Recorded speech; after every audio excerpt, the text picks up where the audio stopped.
Hello everybody, and welcome to Opportunity China's Teach China Graduate Programme 2020 information session. So if you are joining us today, please do be aware that this is one of our first online information sessions. So do let me know if there's any issues whatsoever with the sound quality or with anything that might pop up there that might be a little bit difficult for you to see or to hear, and I'll be able to sort that out. So thank you all very much indeed for joining us. Like I say, we are going to be going live. We are going to be speaking with everyone today about opportunities to live, work and teach in China. In terms of how this is going to develop and how this is going to work, we'll just go over our content very briefly. So we'll just begin by speaking a little bit about COVID-19 in China. So the current pandemic situation in the country, how everything looks. I'm sure many of you who are going to be joining us today will have quite rightful concerns about travelling to China, about what the situation is at the moment, about what the regulations are for you, about any restrictions that you might come across, and of course about the health and safety situation on the ground in the country at the moment. We'll then get a little bit lighter and speak a bit more about why living and working in China will be beneficial for you in the future, and indeed why it's a great experience all round. We'll talk a little bit more about the Teach China graduate programme itself. I'll let you know a little bit more about all of the items that are very necessary for you to know, such as how much you will get paid, where you're going to be living, what the arrangements are going to be in terms of flights, what the arrangements are going to be in terms of training, and the support that Opportunity China will be giving you both pre-departure, on arrival, and importantly, after you've finished your placement in China as well. We'll just finish off by taking any questions that you might have. Please do feel free to pop any questions in our chat box if you have any, and I will look to answer all of those at the end. I shan't be doing questions as we go on throughout, but I may have a little bit of a glance over from time to time. So if you have any questions, pop them in there and I'll make sure that all of the questions are answered at the end. So what's the current situation in China? Well, there's very often a lot of news when things are going very badly in a particular situation or a particular country. Unfortunately, this is very often the case, even more so with China, but very often not quite so much news when things are going a little bit better. The current situation in China is very different to the situation that you will likely have seen several months ago, particularly in Wuhan, where the city had essentially become a ghost city, where there was no one moving around, where everything had been shut down, where we were seeing on the BBC and other news services these draconian measures, as they were putting it, that were put in place to stop a movement of people and prevent the spread of the coronavirus. Well, Wuhan itself, the centre of that epidemic, is now entirely back to normal. It's entirely back to its working capacity. There is still social distancing in place and people are still wearing masks, but factories have reopened, not only factories in the city of Wuhan, but also recreational areas such as bars, restaurants, and many other places as well. As well as that, people have gotten back to work, and importantly, schools have started again too. China is very much back on the move, and if it's something that you were curious about, is China one of those countries, as it's where it started, that has closed down and is very much not active at the moment? That is quite not true. So we can have a quick little look here on the Opportunity China website. We do have a Chinese perspective blog on COVID-19. This comes from our colleague Cami, who lives in Beijing, and on this blog she lets us know all about what the situation is at the moment, what the situation was when the outbreak happened, and also what day-to-day life, importantly, actually looks like in China right now.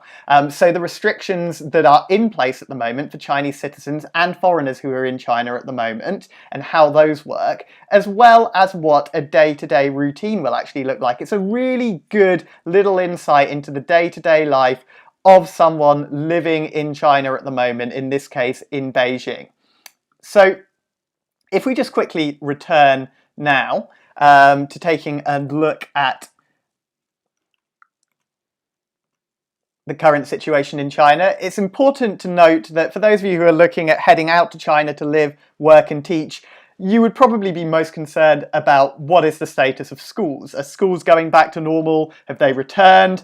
Well, as of late May, all high schools throughout the whole of China, all of China's provinces, as well as autonomous cities, have now reopened, and there's been a phased reopening of all school levels below that, from kindergarten through to middle school. In the vast majority of provinces and cities in China now, every level of education has reopened again.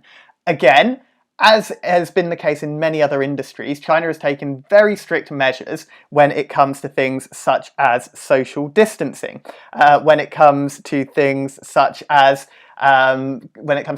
hygiene.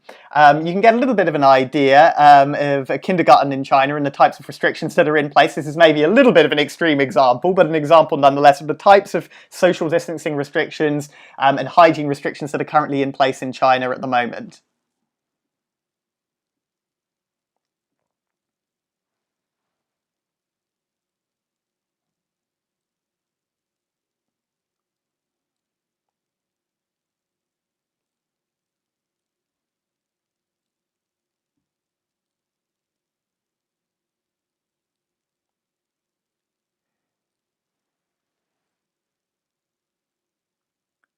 And you have all that absolutely glorious cuteness to look forward to heading over there.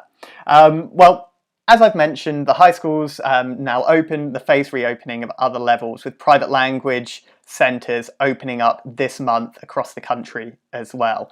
Now, these types of schools will be important in a little bit when I begin to talk a little bit more about the different types of schools and institutions that you can work at across the country. So, in terms of prevention measures that are currently in place and those that will be affecting people who want to live, work and teach in China, well, first of all, there is a mandatory 2-week quarantine that everyone entering the country has to abide by, very similar to the 2-week quarantine that's coming in the United Kingdom. There is currently a temporary suspension of non-Chinese nationals entering the country. This is temporary and based on the current spread of COVID-19 around the world. These restrictions have begun to be lifted already. Just last week, we saw a charter plane full of German workers working for a multinational company in China flying into Tianjin. There have also been chartered planes bringing in Japanese residents. We fully expect there to be a phased reopening of China. There's currently no precise way of knowing exactly when they are expected to come back in, but with the Civil Aviation Authority's restrictions, we do expect it likely to be around October at the earliest.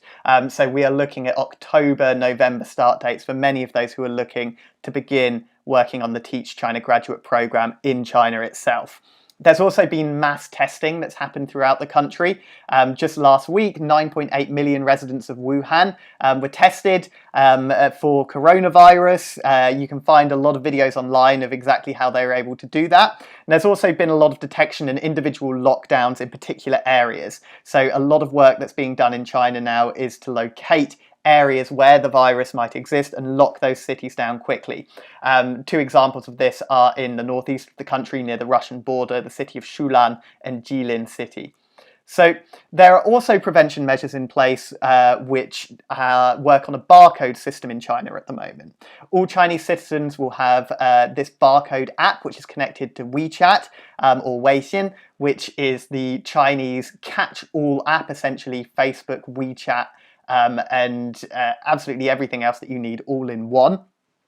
You'll have either a green code showing that you haven't been to any areas that are affected or dangerous, a yellow code showing that you perhaps have recently been to an area that has been, and a red code showing that you are very likely to have the virus or have the virus already. These are shown at the entrances to all places that have a large number of people going in and going out. In terms of the impact that these restrictions and these current conditions will likely have on the Teach China graduate program, well, first of all, there's the likely start date. For the Teach China graduate program, we generally have an autumn start date. in August and September. Of course, it's likely that this will not be possible this year, and we're looking at likely start dates of October at the very earliest. Now, this is entirely fluid and entirely flexible, and it will depend both on the situation and restrictions in China, as well as each individual applicant's situation as well. And this can be anything down from when you're actually going to receive your degree in order to be able to process your certificates, all the way through to personal fears about restrictions that might emerge about going to China in that way as well. There is going to be fluid advice on arrival information that will be given to all Teach China graduate program participants, so you'll have a coordinator that will be in constant contact with you throughout the entire time there. And there is the cancellation of our usually held in-person London training day, which will be replaced by a training day that you'll all get to join online. I'll go into a little more detail about that in a moment as well. Well, now that we've got COVID-19 out of the way, let's talk a little bit more about why you might want to live and work abroad, particularly in China. What are the attributes going to be? What are you going to get from it? Well, the biggest attribute that I feel most people who participate on the Teach China graduate program achieve is flexibility and adaptability in a work environment. I myself was one of the earliest participants on the Teach China graduate program, living, working and teaching in Shenyang, a city in the northeast of China. It can occasionally get to -32 in the winter, so a lot of people who tend to complain about the cold British winters, I often say go and try that out. It's a previously heavily industrial town that's emerged into this wonderful modern metropolis, absolutely throbbing with action, with people, with hustle and bustle, with industry, with commerce, but also retaining a very, very unique cultural setting. And having the ability to be able to adapt to a place in a situation in a country like that is something that employers in the future will be very, very, very interested and keen to see. There is, of course, as well the cross-cultural understanding that comes with living and working abroad, particularly in China. Living and working abroad gives you the opportunity not just to theoretically and in textbooks see things from a different environment, or to meet people at university in your country who live from a different culture and see that cross-cultural understanding in an almost second-hand manner, but to really live it day to day, to wake up in the morning in China, to walk and commute to work in China, to see the sights, smell the smells that you're going to get on that, to every day experience the gradual shocks, the hardships, as well as the amazing joys and highs that you're going to attain from living and working in a country so different. It also enables you to attain a fully immersive experience. So in doing this, you're not going on holiday for a month, you're not even doing a 3-month internship. You are living and working in this very different country through this very different culture for an entire year. And importantly, especially with China, the global networks and contacts that you attain. In China, one of the core cultural concepts is called guanxi, which essentially means connections. Friends that you will meet in China will not just be friends who will pass by, who will just exchange pleasantries. Relationships can become very, very deep and very, very important.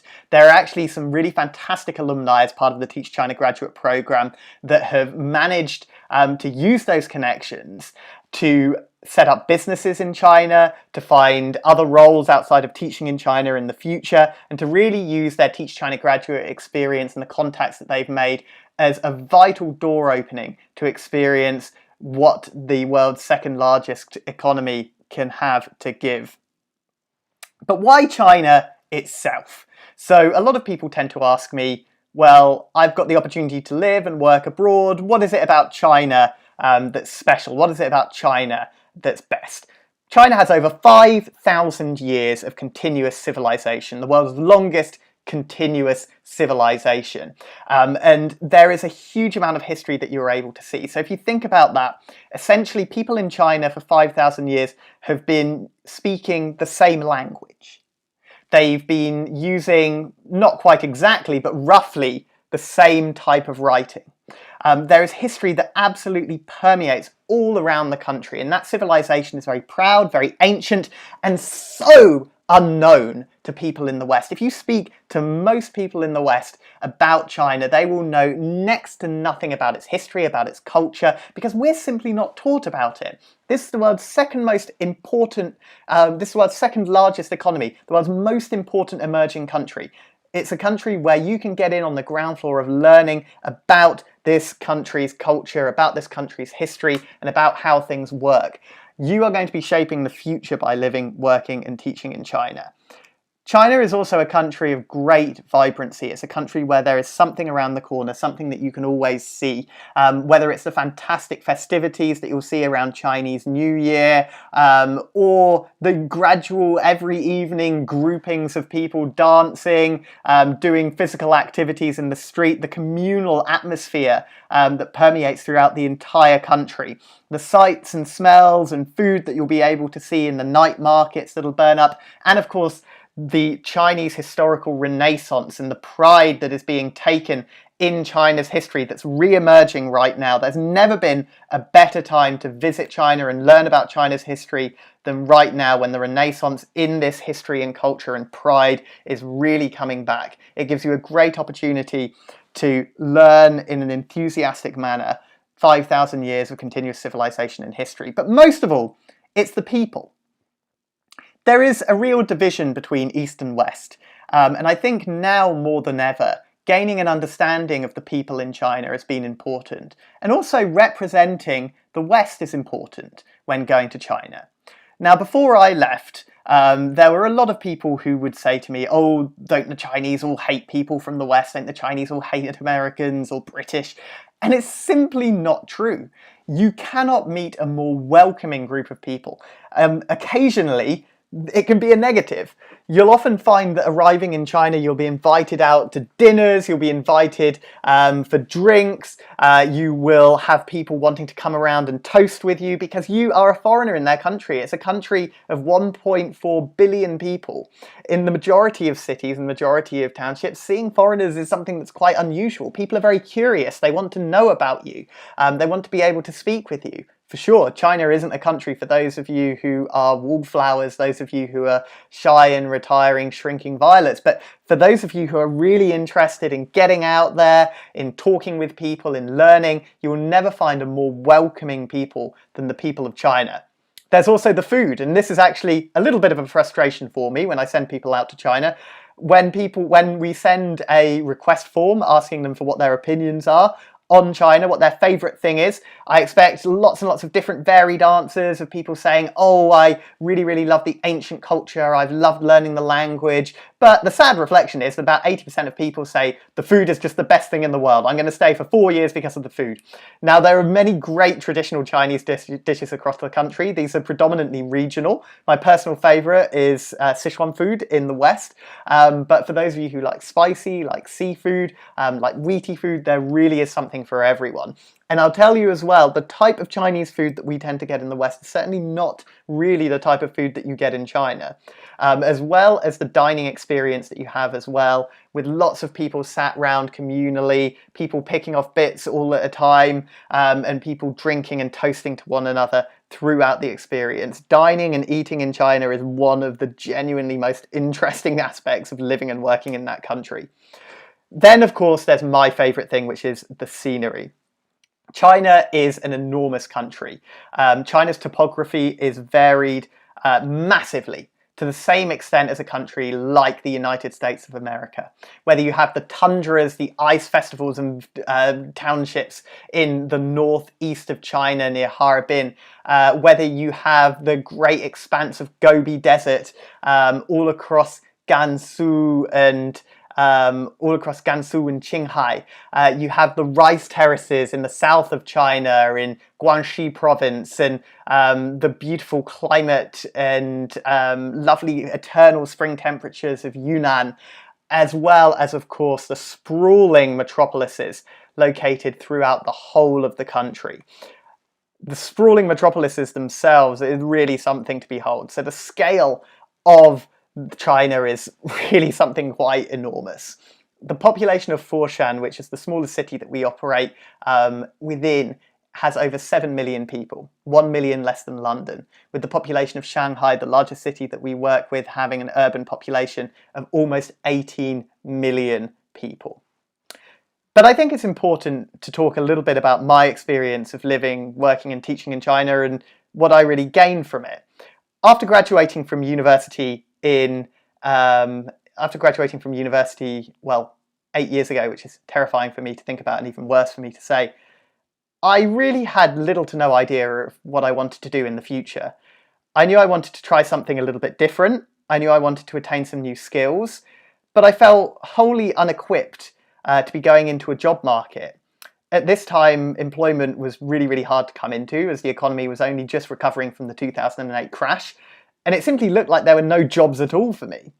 I went online and I found Opportunity China and met them at a fair as well, and learned a little bit more about what living, working and teaching in China could do for me. Of course, I was a little bit reticent at first. It was very far away and it was a very different type of place for me to experience. I wasn't entirely sure it was going to be for me. I also didn't really know if I wanted to be a teacher in the future. But there was a little bit of inkling of adventure in my head, and I did think, well, maybe this could be fun. So I applied. I went through the process. I was accepted into a school in Shenyang, as I mentioned earlier, and I flew out. I lived and worked there for several years. Now, throughout my time when I initially arrived, I thought to myself, okay, here's my game plan now. I'm going to attain all the skills that I'm going to need from going to China. I'm going to have this great thing on my CV that's really going to make me stand out, this experience of living in this other country that's so important for a year or two. But in terms of teaching, you know, I'm going to do my job, but I'm not so enthusiastic about that. So for the first couple of weeks, I had my first few classes. I worked at a private language centre where I only had very small class sizes, between 1 and 10 students in each of my classes. And I really quite enjoyed it. My students were aged 3 to 12. They were very loud. They were very energetic. And I found myself able to use a curriculum that was mostly plug and play, with an emphasis on the play, to a pretty high standard. I was a pretty energetic teacher myself. So I had a fair bit of fun with it, but I had one class with a boy called Dazzle, and my teaching assistant, Hannah, introduced him to me, and she told me Dazzle is a very clever boy. I said, okay, that's great. And she also said Dazzle is a very naughty boy. So I thought, oh, okay, well, maybe he's going to be a challenge, this Dazzle. So I met Dazzle. He came in. The first thing he did was bring his books across to me, release his hands and drop them flat on the table. They made a giant bang. He sat down, stared me right in the face, rolled his eyes to the back of his head and said, I don't like you. That really was the first experience I had with working with a child that I didn't know I was going to be able to control. And I wasn't able to control him. Dazzle was an absolute nightmare for me for the first several weeks that we were teaching, to the extent that he would outsmart me on various occasions. He never wanted to speak. He would only write down the answers in English for me, and I would confiscate his pencil. And what he decided to take to doing was bringing in a small white pencil that he would write answers to when I had my back turned to him. When I would turn around and say, Dazzle, you haven't answered the question, you haven't spoken to me and said what the answer is, he would then ask me for the pencil. Eventually I would give in, and instead of writing the answer down, he would trace over the white pencil markings where he had written the answer already for me. So of course being outsmarted by a 6-year-old didn't do a huge amount of good for my confidence, and made me begin to think, I'm not too sure if this whole teaching thing is going to be for me. But eventually what I realised was, if I really get involved and I really begin to care about this, as I had done, I can make this work. So for each lesson, I would come up with an imaginary scenario where me and Dazzle would be on an imaginary bus or in an imaginary taxi. It's important to note that Dazzle was obsessed with public transportation. He had a giant book on public transportation from around the world. And at the end of each lesson, I would give him a small toy that I was able to buy for literally pennies from a toy shop nearby. And this toy would be a bus or a car, and it would represent where we were throughout the journey. When it came for me to leave my role in China, by this point I was the foreign teachers manager, and I had much fewer classes, but Dazzle was still one of the classes that I always insisted on doing. He came and gave me a big box. I opened it, and inside it had all of the toy vehicles that we had given throughout the entire time. And that was his present to me before I left. And that was the moment that I realised, yes, I've been able to attain all these fantastic skills. I've been able to even learn some Mandarin whilst I've been here. I've been able to really boost my CV. But most of all, I've found so much joy in teaching while I've been here. And that really was one of the best surprises I could possibly have had throughout my experience living, working and teaching in China. And let's talk a little bit more about the Teach China Graduate Programme itself now. First of all, as part of the Teach China Graduate Programme, we will be offering full pre-departure training to absolutely everyone, which includes a training document guide. The training that we offer as part of the Teach China Graduate Programme is something that you won't find from the vast majority of roles. It includes training on helping you get set up on what to expect when you go to live and work in China. It features a 4-week online webinar series, as well as Mandarin lessons that will be done online for all Teach China Graduate Programme participants. These are all completely free. We'll also be sending out core learning objectives and helping you really decide what you want to attain and what you want to gain from your China experience. Now more than ever, it's important that as a graduate, you are attaining certain skills, you're making the most of your experience, and you're treating this as more than just a gap year or more than just a teaching experience away, that you are using this to really lay the foundations for whatever job you want to do in the future. Because trust me, this experience, if used right, is gold dust on a CV. As part of this as well, it's also inclusive of membership to the mentor scheme, where you'll be paired with a teacher in China before you leave. We have in the past had a London training day, as I mentioned. This will now take place online interactively due to the ongoing pandemic in Britain right now. There's ongoing training which will be done in China too. This will include things such as effective lesson planning, classroom management, and we also offer full post-program support, giving you advice on CVs, giving you career advice appointments, reference letters, as well as access to our alumni network and a lot more. The Opportunity China Teach China Graduate Programme offers a whole lot more than just your experience in China, both before and after you leave. So in addition to that, and to that training, your in-country support that you'll receive will also be a direct line to an Opportunity China coordinator who will be able to mediate, speak with and help you with any issues that you might have whilst living, working and teaching in China that you would feel more comfortable speaking with us about than with your direct employer in the country. In terms of the roles themselves, Opportunity China work with 2 main types of schools and institutions: public schools and private language centres. Public schools are exactly what they say on the tin. They're Monday to Friday jobs at public schools located in 1st and 2nd tier cities throughout China. Within these public schools, you can sometimes expect to teach between 40 to 60 students, which can be quite intimidating at first for many, but they do have many less hours and are often quite flexible about what you do outside of your teaching time itself. Opportunity China also work with private language centres throughout the country as well. These have much smaller class sizes, as I mentioned earlier, generally between 1 and 10 students in each class. You'd be looking at a salary, depending on your experience, if you're a new graduate who's not had any experience before, between 11,000 to 16,000 plus renminbi, depending on where you are in the country. If you do have some experience, or you do have some teaching experience or a teaching related degree, then we can look at getting a potentially higher salary than that as well. Accommodation is also provided in addition to this. Your accommodation is either provided outright or in the form of a supplementary allowance, which will be on top of your salary. The allowance is very varied depending on the city in which you live, work and teach. It's inclusive as well of a 1-year contract.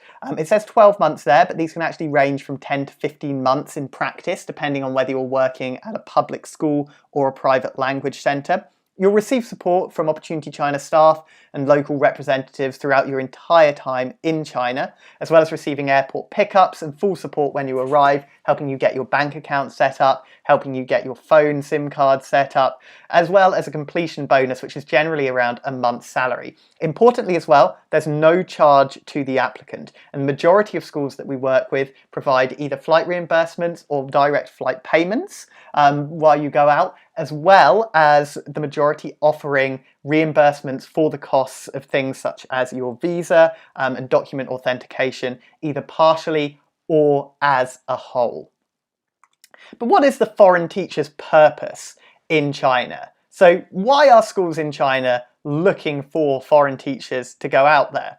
First of all, it's important to note that there are over 300 million English language learners in China.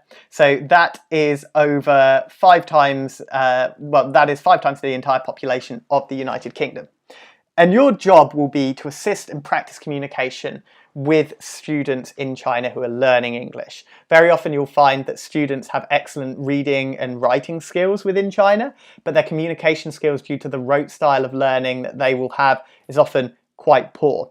Your job is going to be to build confidence, to aid critical and individual thoughts in your students, to improve pronunciation and grammar, and to also create an immersive and cultural experience from an early age, to be able to give them an insight into what Western culture, into what Western life is, to be able to really give them the chance to see what life is like living, working and teaching as a teacher living in China, to give them an experience to see what life is like on the other side of the world to them. In terms of being able to do that, there are certain personality expectations that are going to be in place for you. You're going to be expected to be engaging, have a huge amount of energy, and to be able to bring a real sense of fun to your lessons. The majority of the roles that we have are often for younger students, primary school age through to around younger middle school age. Having that high energy, fun aspect is really important when it comes to communicating, to be able to instill with them a passion to want to speak, to want to feel included as part of that atmosphere.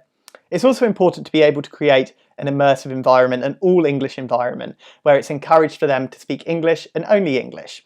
It's important as well to be able to take a differentiated approach, to be able to take each student's strengths and abilities very differently, and also to have a demonstrable passion for education, to work in a dedicated manner, and to bring a cultured and intelligent outlook on life for it. And of course, on top of that, there are the practical expectations. You're going to want to be a rather organised person, to have your lessons planned in advance, to have student progress logged, to be flexible, ready to adapt to last-minute changes. And importantly as well, to be able to take the interests and to be able to culturally understand certain things in China, like putting the school first, like putting the group first, the community first, be able to keep office harmony, to be able to build strong relationships. These are all things that, as part of the Teach China graduate program, we train those who are coming on board to get to know about, to get to learn about, as they're incredibly important for your well-being once you're in China. In terms of living and working in China, your accommodation is also going to be very, very important. So I mentioned earlier what was included as part of this.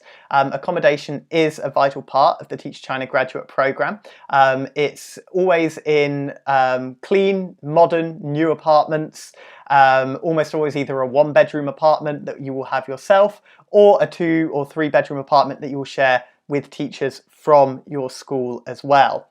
It's either provided outright, as I mentioned, or as a monthly allowance, which is supplemental to your income itself, and is inclusive of all modern amenities: fridge, freezer, air conditioners, TV, Wi-Fi. Many schools will pay utility bills for you, but some will expect you to pay those utility bills yourself, which work out at a cost of around £40. In terms of where the Teach China graduate program takes place, well, Teach China graduate program takes place in major first and second tier cities predominantly.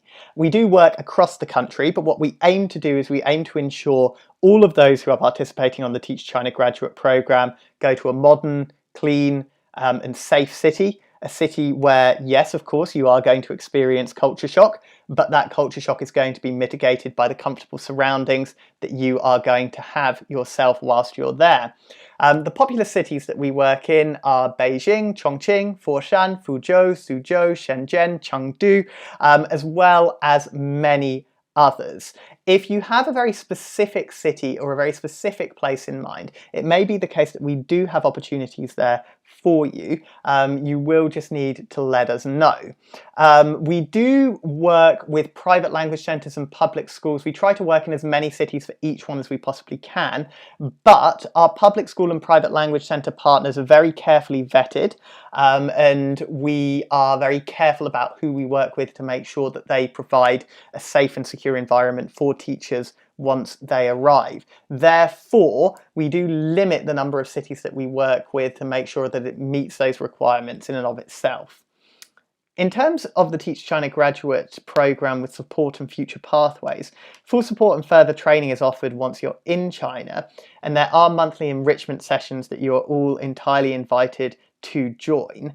You have access to the Opportunity China Mentor Scheme as well, which I did briefly allude to. This mentor scheme gives you the opportunity to be put in touch with a teacher at your school in China, as well as another teacher in China to support you throughout your time there, as well as a bespoke Opportunity China mentor and support staff member who will be able to help you with any issues that you have once you're on the ground in China.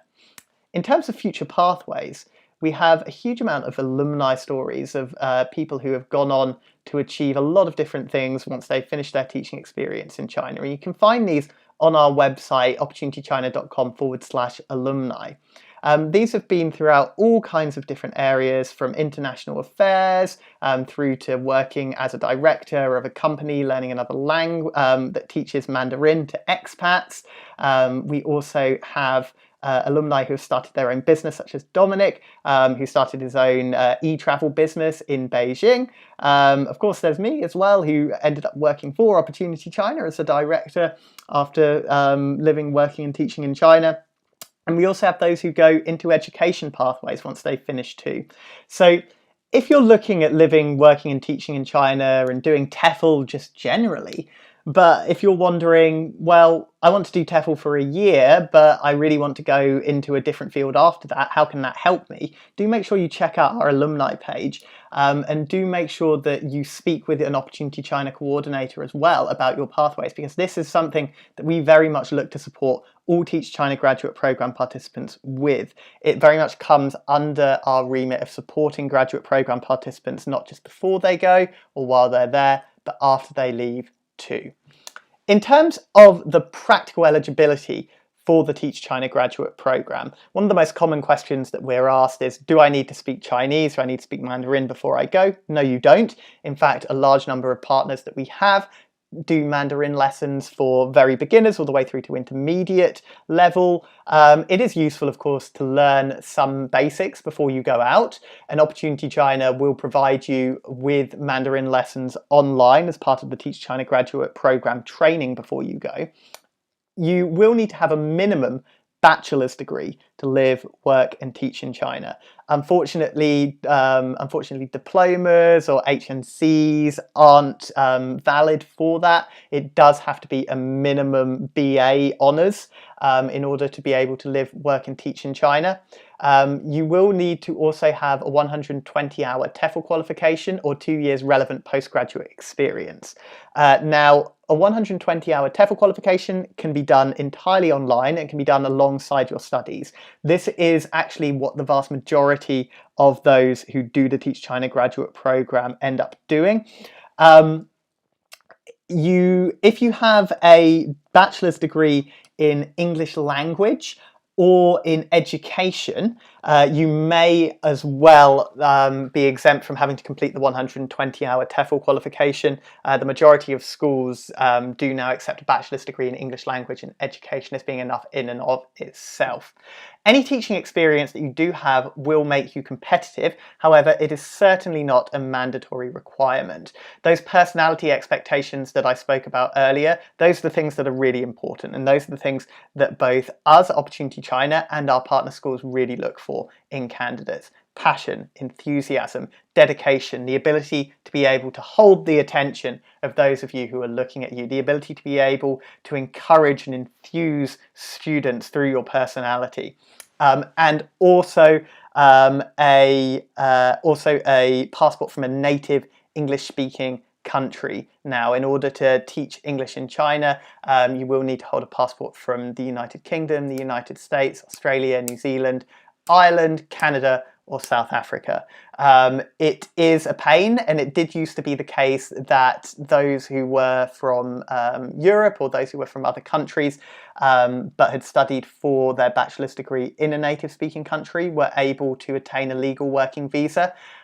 But now the vast majority of provinces within China have changed their legislation and acceptance criteria for English teaching to be that you need to have a native speaking passport. In terms of teaching as a foreign language, as I mentioned, there are a few options for the TEFL qualification. The gold standard is the CELTA, the Trinity TESOL. The most basic entry-level standard is an online TEFL qualification. We offer a very large discount on TEFL qualification. We work with TEFL UK, which is an accredited TEFL course, to provide a discount to all graduate program participants on their TEFL course online. We do also work with some partner schools that have a provider that they use at a reduced rate and sometimes for free for participants as well. In terms of how to apply, you can make an application on our website, opportunity-china.com/apply. Takes you through to a really simple application form where you just need to fill in a little bit of information about yourself, upload your CV. We'll then set up an interview with Opportunity China over the phone or over Skype, and we will speak with you a little bit more about yourself, a little bit more about your motivations for wanting to live, work and teach in China. And then if you are successful, we'll send an offer letter and potential teaching positions will be sent through to you as part of the school matching process of the Teach China graduate program. Once you have taken a look at these school information sheets, which will include information on the type of school you'd be working at, so whether that's a private language centre or a public school, the two types that I mentioned earlier, the salary, the location, lots of pictures of the school that you'll be working in, an overview of the type of working atmosphere that you're going to be involved with as well. You'll have the opportunity to interview with those education organisations, with the head teacher, foreign teachers manager, or HR staff member. Once that's completed, we'll go through the China preparation. So this will include your pre-departure training online, delivered by Opportunity China. You'll also receive contact from your Opportunity China program coordinator, who will go through with you all of the information regarding visas, flights. We will send across full information on the documents that you're going to need to attain your Z working visa. It's important to note that the Z working visa is the only legal working visa for living, working and teaching in China and does involve some document authentication. We will also give you any help that you might need in terms of getting those documents verified, helping you go to the nearest embassy or Visa for China office in order to apply for your visa itself, and also helping, if needed, in coordinating between yourself and your school with flight times and bookings and things like that as well. After that, you'll be able to fly out to China and start work. So before we finish today, I'd just like to take any questions that anyone might have just at the moment. I note that there have been a few that have come in. Someone asking, what's the pay nowadays? So I did go over the pay for the majority of those in the graduate program. For those who are a little more experienced, you can find that that pay can essentially almost double. It's actually important to note, and a very important point, to say that for those of you who go on the Teach China graduate program, after your first year of living, working and teaching in China, you'll be able to command a much higher salary than going in at an entry level, whether you're going to a new school or whether you're actually wanting to refresh or renew your contract at your current school. You have a very strong negotiating position with that, having already had some experience in China. Teacher retention is something that schools in China really highly value. It's something that they really want to keep on top of. So you'll actually find that staying more than a year in China can be very beneficial for your bank balance. Leandro, I'm a native English speaker and was raised in London, but I've got an Austrian passport with discouraged schools from accepting me. Yes, so Leandro, this is very much an administrative issue. Unfortunately, it's got absolutely nothing to do with the schools themselves discriminating on your teaching ability because of that, but the state themselves having essentially the rule that in order to teach English, you need to have a native speaking passport in the majority of provinces. Now, if you're able to apply for a UK passport as well, that is what I would recommend you do. We actually have had about 7 or 8 instances of this just over the last year or so of teachers who have gone out to China, who have held European passports but have lived in the UK for the vast majority of their life. They speak with a British accent. And they have been able to get a UK passport and go out there in a relatively straightforward way. What are the pros and cons of working at a public school versus a language centre, salary, holidays, workload, etc.? Really, really good question there. So the pros and cons of working at a public school or a private language centre. As I mentioned earlier, within a public school, you very often have much larger class sizes. This can be intimidating for those who are looking at teaching for the first time. Within private language centres, you have much smaller ones, which means it can be a fair bit freer. You can really get to know your students a little bit easier, and it can create a bit more of a relaxed environment. Now, the flip side of this is, in terms of a working environment, that at public schools, you will have significantly less contact and teaching hours, usually between 14 and 20 teaching sessions per week, whereas at private language centres, 20 would be an absolute bare minimum. Between 20 and 25 is actually much more common, and usually these lessons are longer as well. When it comes to curriculums themselves and teaching, within public schools, there is a guideline that teachers are often expected to teach that goes along with the guideline that all foreign teachers are expected to teach in China. But there's a fair bit more freedom for you to be able to design your lessons, for you to be able to come up with your own ideas about your lessons, and to enable real teaching freedom. For those of you who are looking at going into teaching as a career in the future and want to actually gain some experience lesson planning, gain some experience doing those sort of doing those elements that are core to teaching themselves, it's a really good option. For those of you who aren't quite so confident in teaching, who want more of a plug-and-play curriculum, private language centres are a lot better. They often have Western-developed curriculums that are very easy to use. You'll be able to have pre-uploaded classes with exercises that are already there for you. It's generally a fair bit easier to be able to use and to be able to get into the swing of being a private language centre teacher than a public school teacher, but it won't necessarily give you the skills that you might be looking for if you are wanting to go into education, or actually just wanting to work in jobs where you're going to be facing large crowds of people in the future. In terms of benefits and salaries, private language centres do tend to offer a little more in terms of salary each month, but they will offer much more in terms of incentives. So, for instance, at private language centres, as they are businesses, if you are able to sign up students to your classes through demonstration lessons, you will likely receive quite generous bonuses on top of your monthly salary. Any overtime that you do at private language centres are often recompensed quite highly as well. So in terms of being able to attain more financially, private language centres are certainly a better option. In terms of free time and in terms of the amount of money that you get for the work that you put in, public schools are better, but it really does depend on what you're looking to get out of this experience. Neither one is particularly favoured. There is almost a direct 50-50 split between graduate programme participants who want to work in a private language centre against those who would rather work in a public school. Great. Does anyone else have any questions just for the moment before we finish?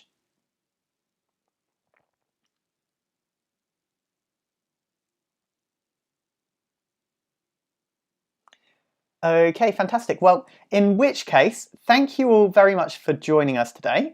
My email address is will@opportunity-china.com. I'll put that in the chat just before we finish, and I will also pop in a link to our website as well, just in there, just in case you haven't seen it. But thank you all very much for joining me, and I hope you have a lovely evening and look forward to hopefully receiving some applications soon. Thank you very much, and goodbye.